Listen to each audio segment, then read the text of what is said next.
네, 여러분 안녕하십니까? 골든 리걸 마인드의 지엘입니다. 오늘은 그 소장 작성 그 10번째 시간이 되겠습니다. 오늘 할 부분은요. 그 금전 청구 취지를 하는 데 있어서 그 청구 취지의 문장 구성이 어떤 식으로 되어 있는지 그거에 대해서 먼저 살펴보고요. 그 다음에 이제 시간이 더 된다면 상인 간의 거래에 있어서 상법상의 그 법정 이자가 있는데 그 이자 부분에 대한 판례가 있어서 그 판례에 대한 내용도 소개를 시켜드리고 그런 순서로 오늘 진행하도록 하겠습니다. 보통 이제 이게 문장 구성이 청구 취지 문장 구성을 좀 어려워하는 것 같아서요. 거기 문장에 이제 수식어 구조도 있고 하다 보니까 쉽지 않은데 문장 구성은 뭐 그렇게 어렵게 생각할 것이 아니고요. 사실은 간단합니다. 내용을 보면요.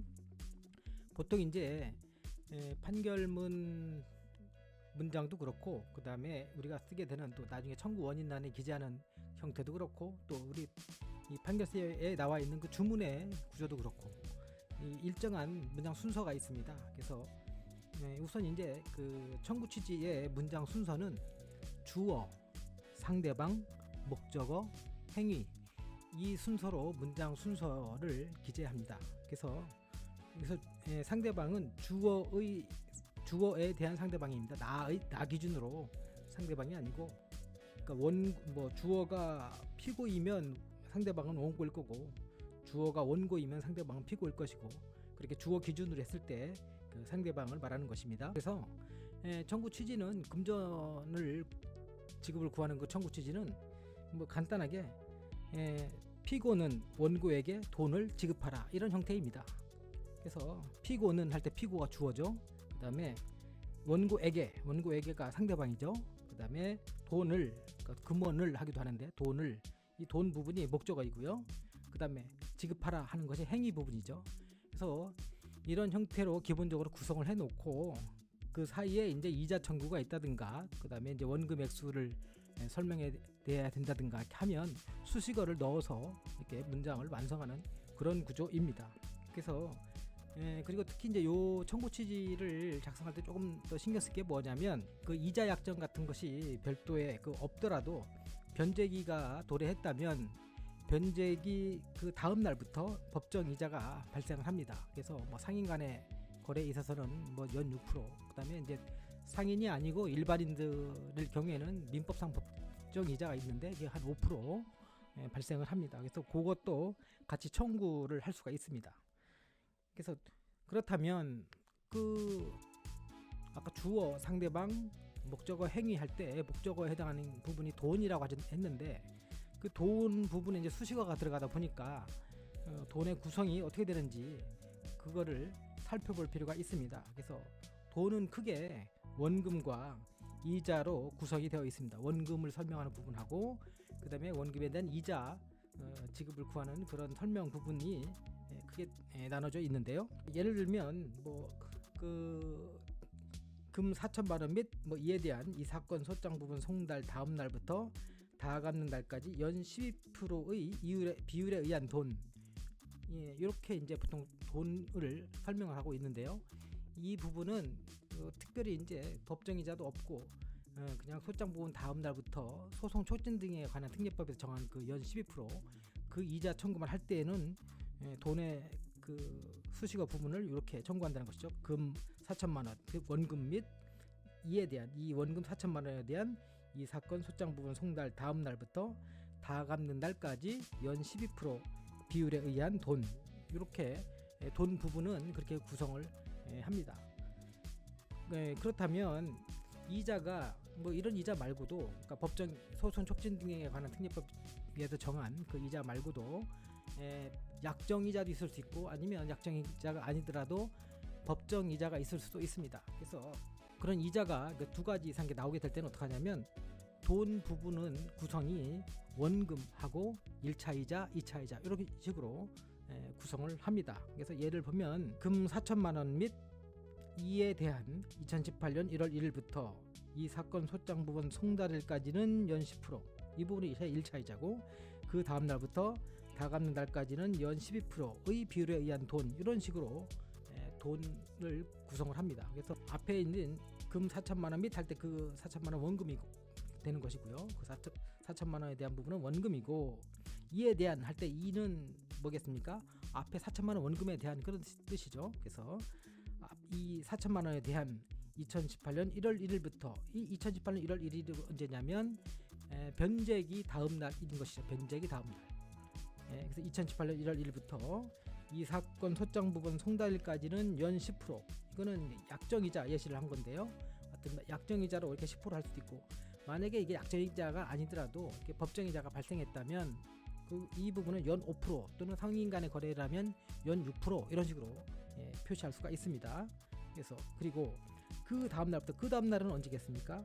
이 위에 나와 있는 문장을 보면 이 사건 소장 부분 송달일 다음 날, 이라는 것임을 추측할 수가 있습니다. 그래서 그 다음 날은 소장 부분 송달 다음 날 그런 뜻이죠. 그 다음 날부터 다 갚는 날까지 연 12%의 비율에 의한 돈, 이 부분은 2차 이자가 되는 것이고, 여기는 소송 촉진 등에 관한 특례법에서 정한 그런 이자입니다. 그래서 이게 그렇다면 뭐 여기 이 사안과는 관련이 없지만, 그러니까 항상 모든 이자가 그럼 여기 부분은 12%냐? 꼭 그렇지는 않습니다. 예를 들면 그 금전 청구 중에서도요, 그 밀린 임금이라든가 이런 부분을 청구하는 부분이 있습니다. 그런 부분은 이 12%가 아니고 20% 이렇게 됩니다. 그래서 꼭 이렇게 12%가 항상 되는 것은 아니라는 거. 보통 이제 그런 게 아니라면 대부분은 그 소송 촉진 등에 관한 특례법 그 이자를 청구하기 때문에 12% 청구하는 부분이 많을 것입니다. 그래서 이게 일반적으로는, 그래서 이 청구 취지 부분은 피고는 원고에게 뭐 금 4천만 원 및 이에 대한 이 사건 소장 부분 송달 다음 날부터 다 갚는 날까지 연 12%의 비율에 의한 돈을 지급하라, 이런 형태가 가장 이제 기본적인 형태의 청구 취지 부분인데요. 문장 구조인데, 여기를 보시면 피고는 주어고 원고에게 이게 지금 상대방이죠. 금 4천만 원 및부터 시작해가지고 연 12%의 비율에 의한 돈까지가 그 목적어가 되는 것이죠. 그러니까 수식어가 되어 있는데, 그 중에서도 4천만 원 부분은 원금을 말하는 것이고, 및 이에 대한, 여기는 원금에 대한 그런 것이고요.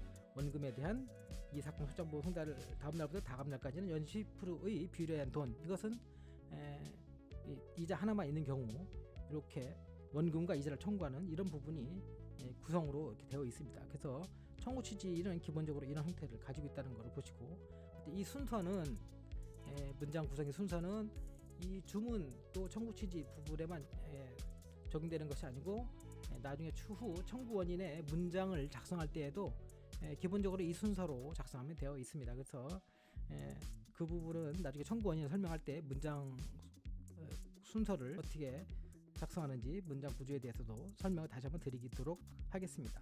여기 이제 조금 전에 예시는 뭐 특별하게 1차 이자, 2차 이자 없이 그냥 이자, 소송 촉진 등에 관한 특례법에 관한 이자만 청구하는 부분을 예시드렸고, 보통 이제 연 10%의 약정이자를 한다고 했을 때, 약정이자 있다고 했을 때, 그러면 청구 취지를 어떻게 할 것인가는 보통 이렇게 작성하겠습니다. 피고는 원고에게 금 4천만 원 및 이에 대한 2018년 1월 1일부터 이 사건 소장 부분 송달일까지는 연 10%, 그 다음 날부터 다 갚는 날까지는 연 12%의 각 비율에 의한 금을 지급하라. 전부터 지난 시간에 말씀드렸었죠. 이게 이자율이 두 개이기 때문에 비율이 각 비율로 이렇게 표현한다고, 각자를 반드시 내야 된다고 말씀을 드렸었습니다. 그래서 여기 앞에 있는 10% 부분은 약정이자고, 뒤에 있는 12%는 법에서 정한 소송 촉진 등의 특례법에서 정한 그 이자이죠. 그래서 돈 부분은 이렇게 원금 4천만 원과 나머지 이자 2개, 1차 이자, 2차 이자, 이 부분 2개로 구성이 되어 있음을 알 수가 있습니다. 그래서 앞에 있는 10% 부분은 이게 약정이자가 아니고 법정이자일 수 있습니다. 예를 들면 돈을 우리가 이제 빌려주거나 했을 때, 보통 이제 뭐 이자를 약정하지 않더라도 뭐 언제까지는 돈을 갚아라, 뭐 보통 이렇게 돈을 빌려준 경우가 있습니다. 뭐 예를 들면 돈 뭐 한 1,000만 원을 빌려주면서 1년 후에 갚아, 아니면 뭐 한 6개월 후에 갚아, 이렇게 할 수는 있겠죠. 그럼 이자 약정은 특별히 안 하고, 그러면 그 약속한 그 1년 아니면 6개월이 지나고 나면 그 다음 날부터는 이자 약정은 없지만 법에서 이자를 인정해 준다는 것이죠. 그래서 일반인들끼리는 5%의 법정이자를 민사상 법정이자를 인정해 주고요. 변제하기 다음 날부터 인정이 되는 것입니다. 그리고 이제 상인 간의 거래라고 하면 거기에서는 상법상 6% 인정해 주니까 6%의 상법상 법정이자를 인정해 주는 그런 게 있습니다. 그래서 상법상의 이자는 그 판례가 나와 있고 거기에 대한 설명이 있어서 그 부분은 나중에 설명을 해 두도록 하겠습니다. 시간이 오늘 짧아서 그 부분 나중에 하도록 하고요. 어쨌든 오늘은 여기 이 청구 취지의 문장 구조에 대해서 설명을 드렸는데요. 기본적으로 이 청구 취지 문장 구조는 꼭 알아둘 필요가 있습니다. 나중에 이제 이 청구 취지가 굉장히 이제 여러 가지로 변형된 형태가 나올 수가 있는데요. 그 부분은 구독자님들이 질문을 주시거나 한다고 하면 나중에 그것까지도 자세하게 설명을 드리도록 하겠습니다. 어쨌든 기본 형태를 알고 그런 것들을 또 해야 되기 때문에 일단은 오늘은 기본 형태만 말씀드렸습니다. 정리하자면 앞부분의 10% 부분, 그 다음에 12% 부분, 여기에 있어서 10% 부분은 약정이자, 12%는 소송 촉진 등에 관한 특례법에서 정한 이자, 이렇게 된다고 했었고, 앞에 있는 10% 부분은 꼭 10%가 아니라 변제기가 지나게 되면 법정이자 청구할 수 있기 때문에 그 법정이자인 5%나 6%를 적을 수도 있다는 거, 이렇게 말씀을 드렸습니다. 어쨌든 오늘 하루 부분은 특히 문장 구조의 순서 이거에 대해서 유념해 둘 필요가 있습니다. 나중에 이것은 청구 원인을 할 때에도 꼭 중복이 되는 내용이기도 하고 또 그때 가서는 약간 더 첨가해서 드릴 말씀이 있고 그렇습니다. 그래서 문장의 순서라든가 이 부분도 꼭 기억해 두실 필요가 있습니다. 주어, 상대방, 목적어, 행위 순서요. 오늘은 여기까지 하겠습니다. 다음 시간에는 오늘 하지 못한 그 상법상의 그 상인 간의 거래에 있어서의 그 관련 판례 부분 그거에 대해서 설명을 드리도록 하겠습니다. 긴 시간 들어주셔서 감사합니다. 안녕히 계십시오.